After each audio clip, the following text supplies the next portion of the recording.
Plusieurs manifestations d'artistes ont eu lieu dans des villes canadiennes. Ils demandent au gouvernement fédéral de restaurer le financement des arts et de la culture.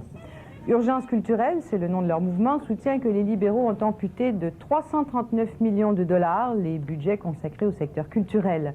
En 1993, les libéraux avaient pourtant promis dans leur livre rouge un budget pluriannuel stable pour les institutions culturelles nationales. En plus, il y a toutes sortes de taxes, de sorte que chaque dollar qui est investi par l'État dans la culture et les arts lui rapporte en impôts et en taxes 4 fois plus que son investissement.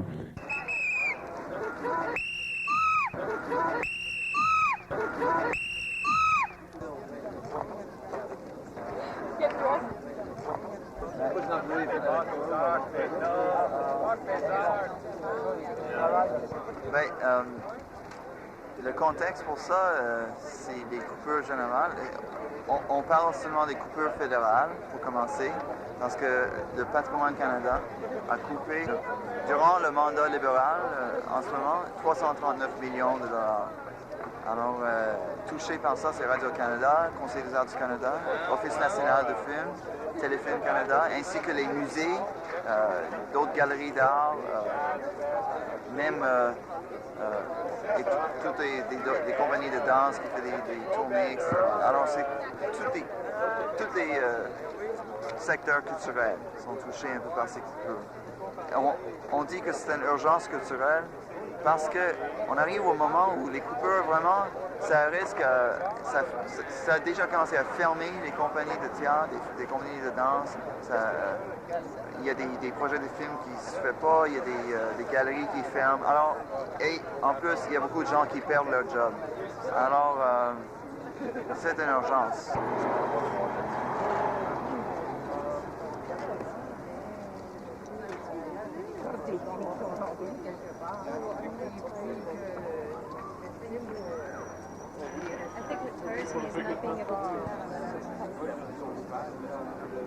Je suis là pour protester contre les coupures du gouvernement sur le programme du Conseil des arts.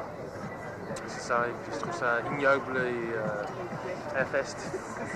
Et très politique comme décision, de décider de couper dans les arts comme ça, ça n'a pas de sens. Mais en tout cas, ça c'est la réalité du gouvernement maintenant. Ils veulent nous imposer vraiment leurs lois. Donc c'est à nous à se battre et à protester.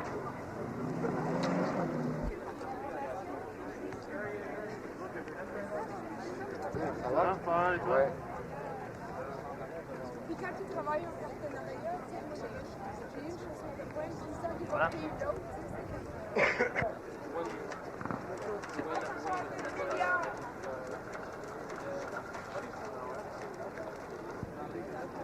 Et il faut aussi que les institutions culturelles s'ouvrent aux arts davantage qu'au divertissement.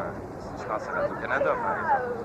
Ce que je peux vous dire, c'est que si je veux faire le documentaire que je souhaite faire, je vais avoir toutes sortes d'embûches. J'ai un projet dans le moment et auparavant, je pouvais aller à l'Office national du film pour avoir des services techniques. Ils ont plus ou moins privatisé le laboratoire, ils ont envoyé ça dans le privé. C'est de l'argent de l'État parce que faut savoir que pour revenir au laboratoire de l'ONF, le cinéma canadien est financé à 99,9% par l'État. Alors, quand on privatise le laboratoire de l'ONF, qu'est-ce qui se passe? C'est que toute cette somme-là va profiter aux actionnaires des deux laboratoires privés de Montréal. C'est beau. Merci. Merci à vous. Bye, bonne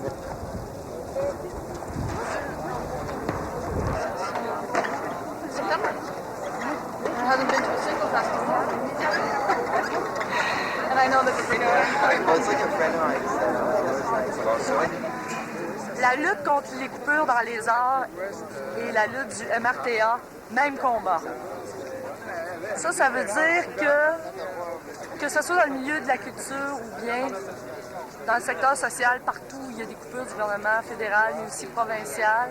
Et c'est inacceptable parce que ce que ça fait, c'est que ça réduit une majorité, pas juste à la pauvreté, mais à une réduction la culture, des services, des besoins à son minimum. On s'en va vers une société complètement inégalitaire, avec une minorité, une élite qui s'enrichit, une majorité qui est exclue, et c'est contre ça qu'on se bat. Ce que je veux, c'est que lui, il me donne... Non, pas encore, j'en ai un, mais c'est un bébé chat.